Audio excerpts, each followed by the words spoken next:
बड़ी बड़ी पार्टियों के अगर 4 टॉप के नेता जेल चले जाएं, पार्टी खत्म हो जाए। इसीलिए वो चाहते हैं कि आज ही आम आदमी पार्टी को बढ़ने से रोका जाए, इनको कुचल दिया जाए। और कहते हैं मैं भ्रष्टाचार से लड़ रहा हूँ। केजरीवाल को गिरफ्तार करके उन्होंने एक मैसेज दिया है सारे देश को। एक बेहद खतरनाक मिशन चालू किया हुआ है प्रधानमंत्री जी ने, बहुत ही खतरनाक। One nation one leader. दोस्तों सीधा जेल से मैं आप लोगों के बीच में आ रहा हूँ। आपके बीच में आके बहुत अच्छा लग रहा है। आज अचानक मैं आप लोगों के बीच में, नहीं तो किसी को उम्मीद नहीं थी कि चुनाव के बीच में मैं जेल से बाहर आ जाऊंगा। लेकिन ऊपर बजरंगबली की कृपा है, हनुमान जी की कृपा है हम लोगों के ऊपर, और चमत्कार हुआ और आज मैं आप लोगों के बीच में हूं। दोस्तों, हमारी आम आदमी पार्टी एक छोटी सी पार्टी है, 2 राज्यों के अंदर है, अभी 10 साल पुरानी पार्टी है। हमारी पार्टी को कुचलने में, खत्म करने में प्रधानमंत्री जी ने कोई कसर नहीं छोड़ी। एक साथ हमारी पार्टी के 4 टॉप के नेता जेल भेज दिए एक साथ। अरविंद केजरीवाल, मनीष सिसोदिया, संजय सिंह, सत्येंद्र जैन। बड़ी बड़ी पार्टियों के अगर 4 टॉप के नेता जेल चले जाएं, पार्टी खत्म हो जाती है। आम आदमी पार्टी के 4 टॉप के नेता इन्होंने जेल भेज दिया। उन्होंने सोचा कि पार्टी खत्म हो जाएगी, लेकिन ये पार्टी नहीं है, ये एक सोच है। जितना ये खत्म करना चाहते हैं उतना ये बढ़ती जाती है, उतना ये बढ़ती जाती है। ये क्रश करना चाहते हैं प्रधानमंत्री जी आम आदमी पार्टी को। जो लोग मोदी जी से मिलने जाते हैं, वो कई लोग हमें भी जानते हैं, वो बाहर आके हमें बताते हैं कि आपके बारे में सबसे पहले मोदी जी से जो भी मिलने जाता है, सबसे पहले वो केजरीवाल की और आम आदमी पार्टी की 10 से 15 मिनट बात करते हैं। उनको कहते हैं कि आने वाले समय के अंदर आम आदमी पार्टी ही देश को भविष्य देने वाली है। वो खुद भी मानते हैं। इसीलिए वो चाहते हैं कि आज ही आम आदमी पार्टी को बढ़ने से रोका जाए, इनको कुचल दिया जाए। ये तानाशाही है। अगर उनको लगता है कि आम आदमी पार्टी आने वाले समय में बीजेपी को चैलेंज देने वाली है, आप अच्छे काम करो, आप देश को भविष्य दो। आज आपकी सरकार है केंद्र के अंदर, आप देश के लिए काम करोगे, आम आदमी पार्टी को कोई पूछेगा ही नहीं। लेकिन आप कुछ काम नहीं करो और आम आदमी पार्टी को कुचल दो, ये जनतंत्र नहीं है, ये इस देश की जनता पसंद नहीं करती। इन्होंने आम आदमी पार्टी को कुचलने में कोई कसर नहीं छोड़ी। छोटे से लोग हैं हम लोग, छोटी सी पार्टी है। 75 साल के अंदर इस कदर किसी पार्टी को और उसके नेताओं को प्रताड़ित नहीं किया गया जिस तरह से प्रधानमंत्री मोदी जी ने आम आदमी पार्टी को प्रताड़ित करने की कोशिश की। मेरे को इन्होंने जेल भेज दिया। प्रधानमंत्री जी कह रहे हैं मैं भ्रष्टाचार से लड़ रहा हूं। देश के सबसे बड़े चोर, उचक्के और डकैतों को उन्होंने अपनी पार्टी में शामिल कर लिया। जिन लोगों को 10 दिन पहले मोदी जी कहते थे 70,000 करोड़ का इसने घोटाला कर दिया, थोड़े दिन के बाद उसी आदमी को अपनी पार्टी में शामिल करके किसी को डिप्टी सीएम बना देते हैं, किसी को मंत्री बना देते हैं और उनके सारे ईडी और सीबीआई के मामले खत्म कर देते हैं और कहते हैं मैं भ्रष्टाचार से लड़ रहा हूं। मैं मोदी जी को कहना चाहता हूं, भ्रष्टाचार से अगर लड़ाई लड़नी है तो केजरीवाल से सीखो। प्रधानमंत्री जी, भ्रष्टाचार के खिलाफ लड़ाई केजरीवाल ने लड़ी है। 2015 में जब दिल्ली में हमारी सरकार बनी थी, हमारे एक मंत्री का एक ऑडियो मेरे पास किसी ने व्हाट्सएप कर दिया। उस ऑडियो में मेरा मंत्री किसी दुकान वाले से 5 लाख रुपए मांग रहा था। किसी मीडिया वाले को नहीं पता था, विपक्ष को नहीं पता था, आप लोगों को याद होगा। मैंने अपने खुद मंत्री को सीबीआई के हवाले कर दिया, जेल भेज दिया था अपने मंत्री को। ये होती है भ्रष्टाचार के खिलाफ लड़ाई। पंजाब के अंदर मेरा एक मंत्री भ्रष्टाचार में, मेरे को पता चला कि वो पैसे मांग रहा है। वहां पे मान साहब ने उसको, किसी को भी, विपक्ष को नहीं पता था, मीडिया को नहीं पता था, हमने अपने मंत्री को उठा के जेल में भेज दिया। तुम देश के सारे चोर उचक्के डकैतों को अपनी पार्टी में शामिल कर लो और केजरीवाल को जेल भेज दो और कहो मैं भ्रष्टाचार के खिलाफ लड़ रहा हूं। तो आप भ्रष्टाचार के खिलाफ नहीं लड़ रहे प्रधानमंत्री जी, आप देशवासियों को बेवकूफ मत समझो। देश बच्चे बच्चे की जुबान के ऊपर हो रहा है कि सारे चोर उचक्कों को अपनी पार्टी में शामिल करके और ईडी और सीबीआई के सारे केस उनके रफा दफा।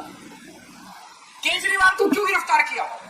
केजरीवाल को गिरफ्तार करके उन्होंने एक मैसेज दिया है सारे देश को कि अगर मैं केजरीवाल को गिरफ्तार कर सकता हूं तो किसी को भी गिरफ्तार कर सकता हूं। किसी कोई केस नहीं होगा, कोई मामला नहीं होगा, तब भी मैं तुमको गिरफ्तार कर सकता हूं।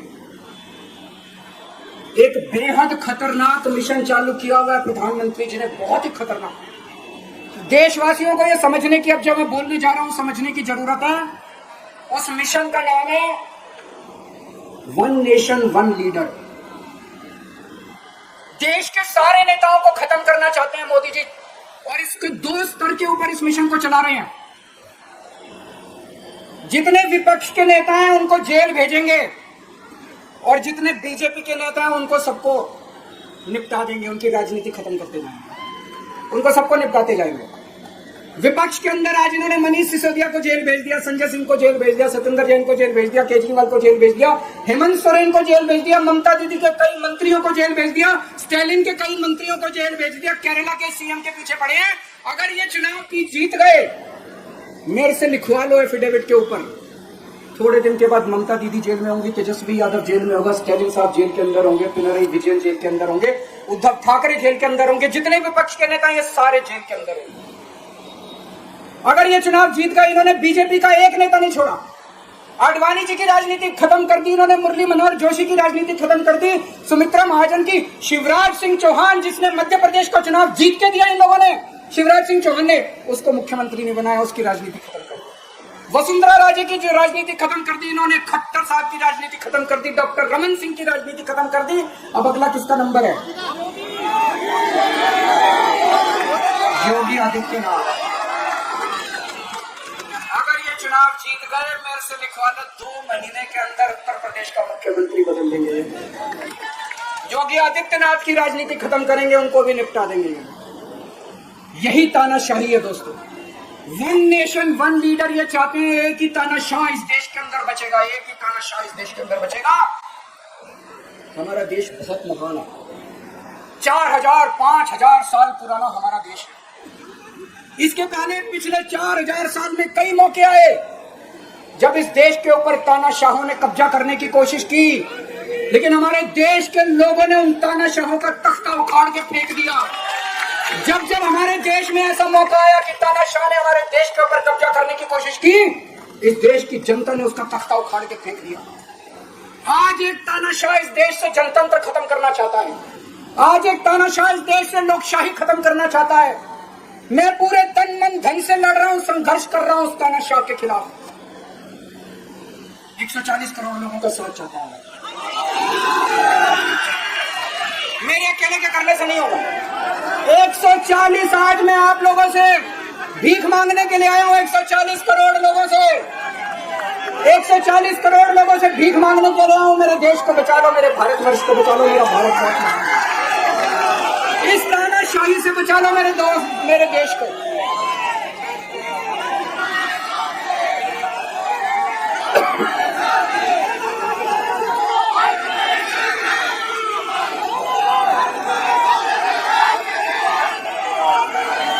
मैं सुप्रीम कोर्ट का बहुत बहुत शुक्रिया अदा करना चाहता हूं।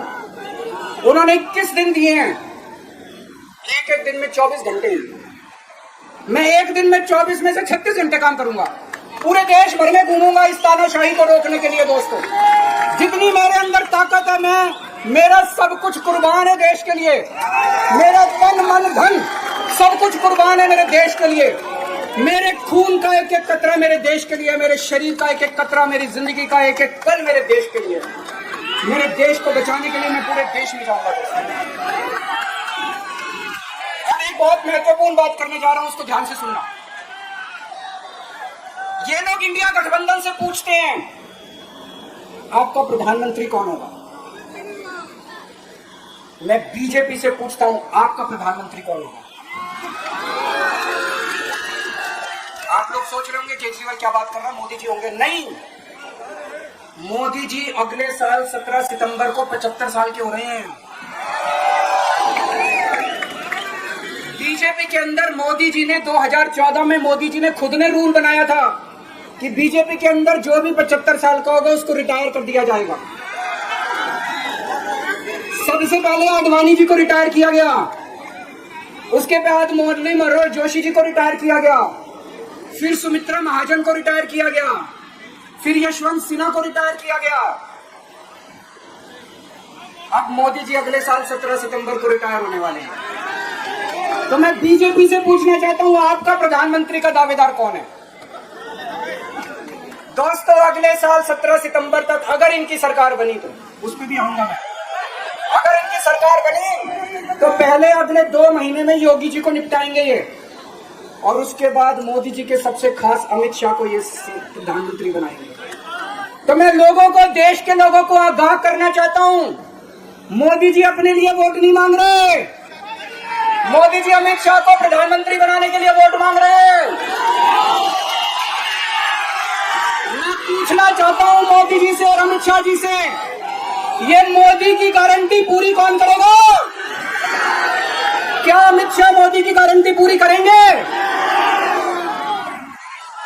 जब आप अगर जो वैसे तो मेरे को लगता है मैं भी आऊंगा उसके ऊपर, मुझे नहीं लगता इनकी सरकार बन रही है, लेकिन जो बीजेपी को वोट देने जाएं वो ये सोच के जाना कि आप मोदी जी के नाम पे वोट नहीं दे रहे, आप अमित शाह के नाम पे वोट दे रहे।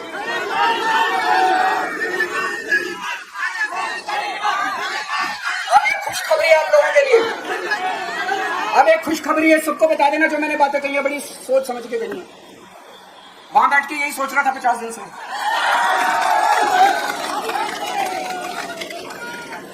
दोस्तों, पूरे देश के मेरे को बाहर निकले हुए 20 घंटे हो गए।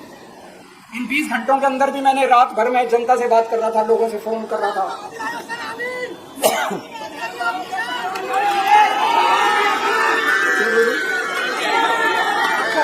रात को आंधी आई थी।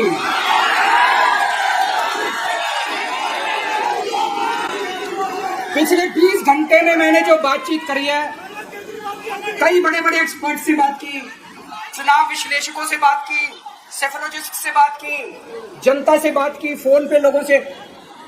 मेरा अपना आंकलन है कि 4 जून के बाद इनकी सरकार नहीं बन रही, मोदी सरकार नहीं। दोस्तों, अगर मैं गलत हूं तो मेरे को बताना। हरियाणा में इनकी सीट कम हो रही है, राजस्थान में कम हो रही है, कर्नाटक में कम हो रही है, दिल्ली में कम हो रही है, बिहार में कम हो रही है, महाराष्ट्र में कम हो रही है, कर्नाटक में कम हो रही है, बंगाल में कम हो रही है, झारखंड में कम हो रही है, बढ़ कहाँ रही है? यूपी में कम हो रही है, बढ़ कहाँ रही है? बड़े एक भी जगह इनकी सीटें नहीं बढ़ रही है। मेरा अपना मानना है, और सट्टा बाजार में भी वो जो चल रहा है, इनकी 220 से 230 के बीच में सीट आ रही है, उससे ज्यादा सीट नहीं आ रही। मोदी सरकार नहीं बन रही है, केंद्र में इंडिया गठबंधन की सरकार बन रही है। आम आदमी पार्टी उस सरकार का हिस्सा होगी। दिल्ली को पूर्ण राज्य दिलाएंगे। दिल्ली का एलजी लोगों का एलजी होगा, दिल्ली का एलजी दिल्ली वालों का एलजी होगा। गुजरात से आया हुआ अभी, दिल्ली के लोगों का एलजी होगा, दिल्ली के लोगों का विकास है। एक और पॉइंट है, जब मैं जेल के अंदर था तो कुछ लोगों ने ये मुद्दा उठाया, केजरीवाल सीएम पद से इस्तीफा क्यों नहीं देता? दोस्तों, केजरीवाल को कभी किसी पद का लालच नहीं हुआ। मैं अब मंत्री, मुख्यमंत्री, प्रधानमंत्री ये सब बनने नहीं आया।